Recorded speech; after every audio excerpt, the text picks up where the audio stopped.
Hang on a second, guys. Okay, I think the recording just started, so we're good to go. So today we're simplifying radicals.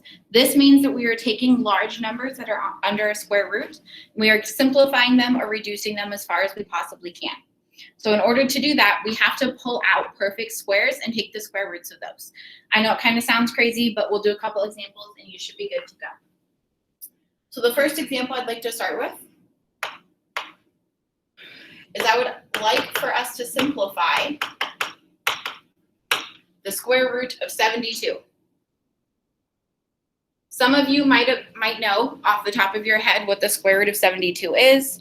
I'm going to guess that majority of you do not, which is fine, but it's easy to find. So the way we do this is we need to factor 72 into its prime factorization, which means we need to get it in terms of only prime numbers. So our prime numbers usually are 2, 3, 5, 7. So numbers that can only be produced by multiplying that number and 1. Okay? So the first thing I like to do on an even number is divide it by 2. So we can break 72 down into 2 times 36. Well, 2 is a prime number, so we're good to go there, but 36 is not. So then I need to break 36 down farther. I recognize that it's 2 times 18.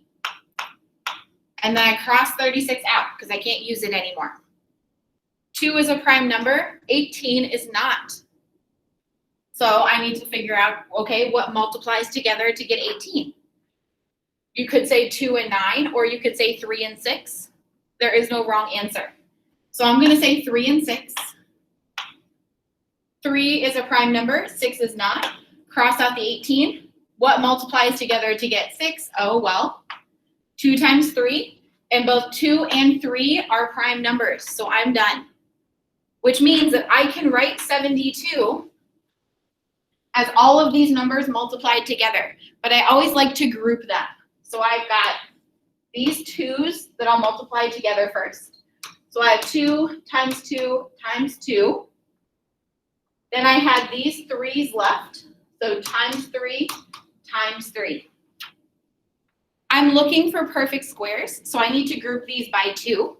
So 2 and 2 makes 4. 3 and 3 makes 9. And this 2 just kind of stays. I can't group it with anything. But I was taking the square root of 72. So then I take the square root of each of these, and then that's what I will be able to reduce. What is the square root of 4? Hopefully we recognize that it's 2. I can't take the square root of 2 because it's not a perfect square, so it stays square root of 2. And then what's the square root of 9? Well, that's 3. I put my whole numbers together, so 2 and 3 become 6. And I have to leave the square root of 2 under the radical. So the square root of 72 simplifies into 6 times the square root of 2. If you want to write that out, you absolutely can. So 6 times the square root of 2 is the answer I'd be looking for here. Any questions, concerns, or issues so far? Then let's go ahead and do another one.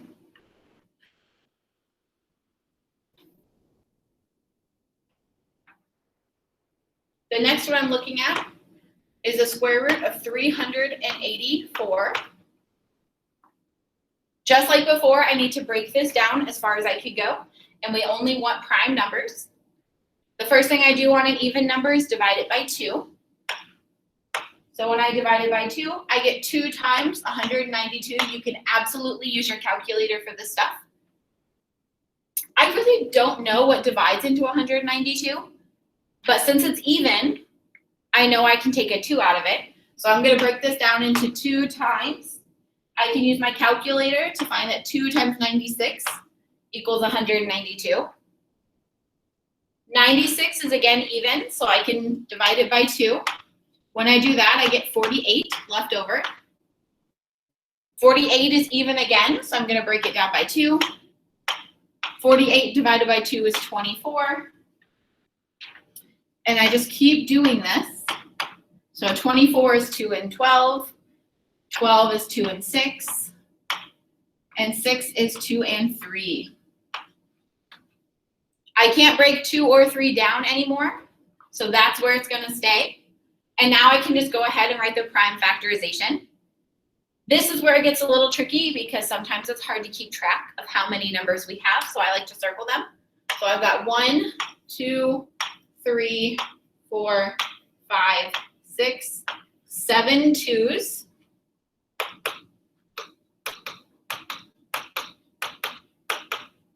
So I go ahead and I write all 7 of my 2s. I had 1, 3. And then I start grouping by 2s. So 2 and 2 make 4. 2 and 2 make 4. 2 and 2 make 4. 2 and 3, they're both stragglers, so I can go ahead and put them together and I get 6. But I'm not going to be able to do anything with that 6. I noticed once I broke them down into groups of 2 that I, again, have a group of 2, right? Because 4 times 4 is 16. So now I have 16 times 4 times 6. Since I was taking the square root of 384, I need to take the square root of each of these. The square root of 16 is 4. The square root of 4 is 2. And the square root of 6 still stays the square root of 6.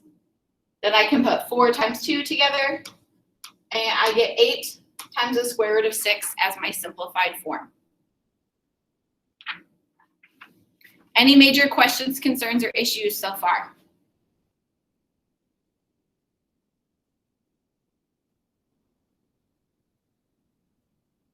Okay, let's go ahead and do another one.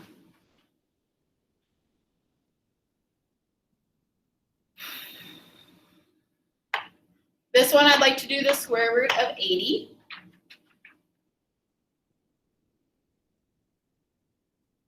I do it just like I did before. We need to break 80 down into its prime factorization. It's even, so the first thing I do is take out a 2. When I do that, I get 2 and 40. I recognize that 40 is even, so I could do 2 and 20. Or I could do 4 and 10, so that's the one I'm going to do. Neither 4 or 10 are prime numbers, so I actually have to break both of those down. So 4 breaks down into 2 and 2. 10 breaks down into 2 and 5. Everything that's left is a prime number, so I'm done. Okay, which means I'm just going to go ahead and find out how many of each of these I have. So I've got 1, 2, 3, 4 2s. And then I've just got this 5 left over. I need to group by pairs. So 2 and 2 makes 4. 2 and 2 makes 4. There's nothing to combine the 5 with because there is no other 5 present and there is no other straggler. So it's just going to stay 5. I notice again that I have a pair here. 4 and 4 makes 16. Again, 5 is the straggler. We only group pairs based off of if they're the same number or not. So make sure you're keeping that somewhere in your brain. I have no other pairs, so I'm going to take the square root of each of these. Square root of 16 is 4. And then I cannot take the square root of 5 because it's not a perfect square. So I end up with 4 times the square root of 5 as my answer.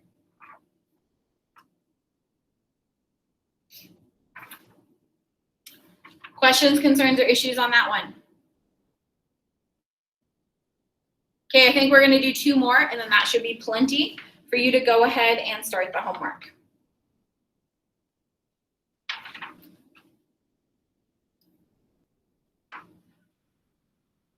So the next one I'd like to do is a square root of 96.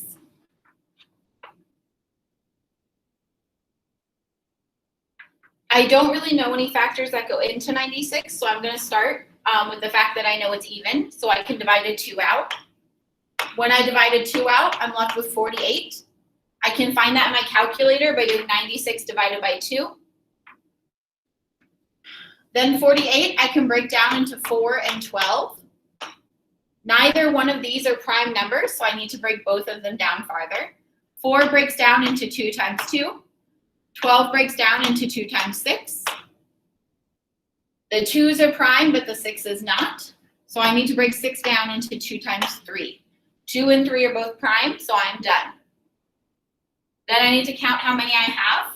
I do all my 2's first. Turns out I have 5 of them. And then I had just a 3 left over. I need to do my pairs. So 2 and 2 makes 4. 2 and 2 makes 4. I don't have any other matching pairs, but I can put the 2 and the 3 together knowing it's not going to be a perfect square. 4 and 4 makes 16. I can't do any other pairs, so I can go ahead and put them under the square root. Square root of 16 is 4, and then the square root of 6 stays.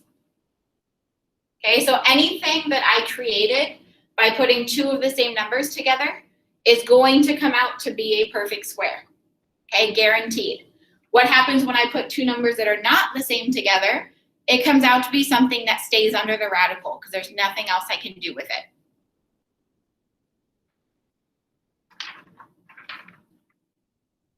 We're going to go ahead and do one more, and then you should be able to start your homework and ask me questions.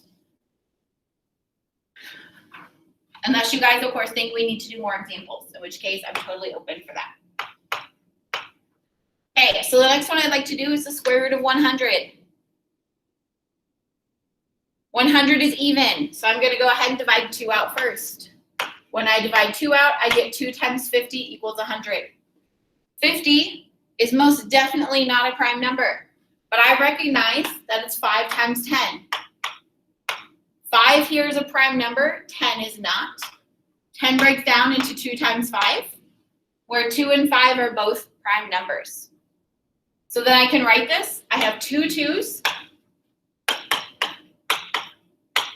and I have 2 5's.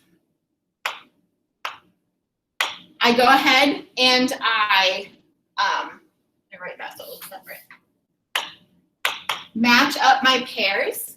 So 2 and 2 makes 4. 5 and 5 makes 25. If you notice, I didn't have anything left over. Right? So when I take the square roots now, I'm going to have the square root of 4 times the square root of 25.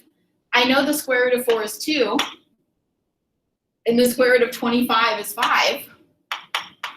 And both of those come out to be whole numbers, which means our answer comes out to be a whole number. So because I had nothing left over that I couldn't match up with an identical match or an identical pair, my answer came out to be a whole number.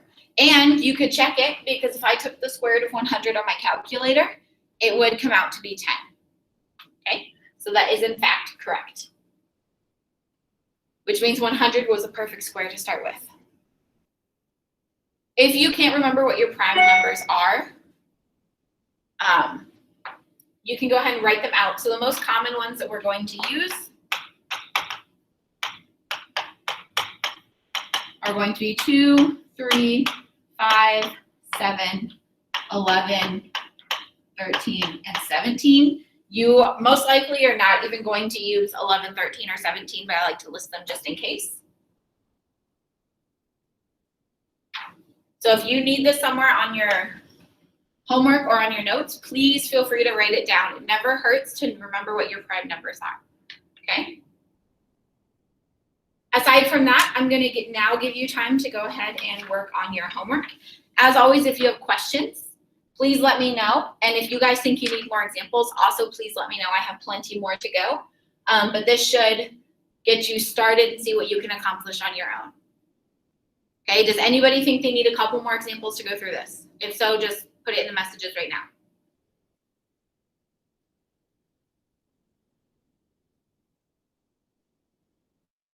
Okay, then I'm going to go ahead and let all of you go ahead and get started on your homework. Please stay on this call in case you have questions for me. Your homework is on Canvas, and of course, I will upload this video in the notes right now. Okay, stay on the call, please, so you can ask questions as you have them. Okay. Other than that, have a wonderful day. Stay on the call so you can ask me questions, please, and work on your homework.